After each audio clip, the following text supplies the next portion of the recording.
chuẩn gì là nó cho kia ít khu chuẩn gì là nó tu nói ít tụm nhỏ anh ít tụm nhỏ nhung sao cu nhau bây giờ nó thia tu chủ nhau tu là nó nè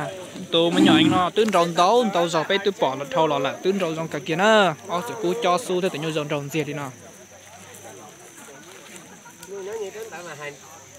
sai nữa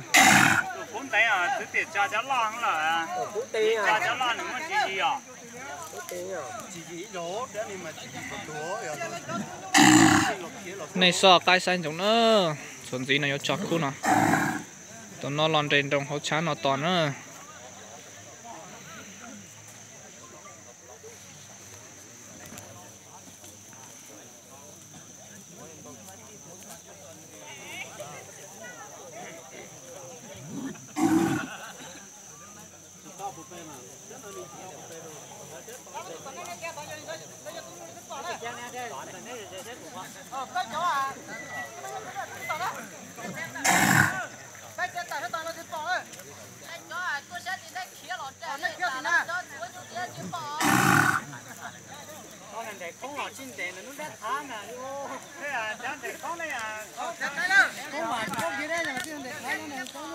Lo kiên giống đi nó nữa tụt đàn nó nữa tụt đau để nó nữa cứ tin nữa tụt đau để nó nữa rồi ít tụi nhung chia nhỏ có lò chỉnh cho yếu cái tiền nữa cho trăm mình nhỏ bạc không nó nhỏ có lò sư ta chỉ mà là muốn cho xỉ cho tụi nó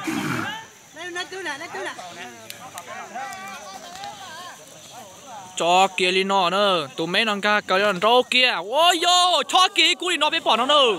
rau kia ít tay giống ta kia chỉ đi là yên kia đi nó nữa tụi mình nhung đã nó chi do nó đi kia đi tụi mình nhung đã nó sao cú tàn thao giờ hút tí xì rau kia tay nó bị bỏ nó rau giống cái tiền nữa tụi nhung nào chỉnh yo cả tiền thế nữa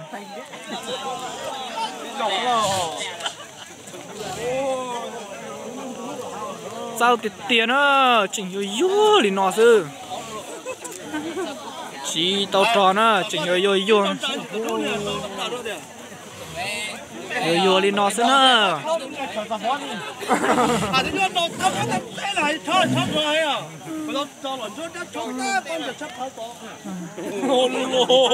chỉnh yo liền nó sư nữa vậy là nhện đâu cả kia là nữa có miệng nhau nào chỉ tao ở đó đi kia đi trâu kỹ cú thì không biết bỏ nữa trâu giống cả tiền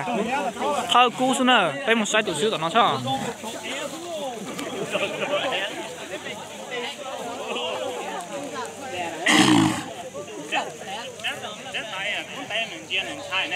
tụi nó tụi tao té tạo kia nó nhưng mà trâu như nhiều cú này mót thâu là thiết tạo đi nó nè không biết bỏ nó tụi nó như trò đùa thế như ấy tụi nhung lẩu nhung đó mua có mua manh là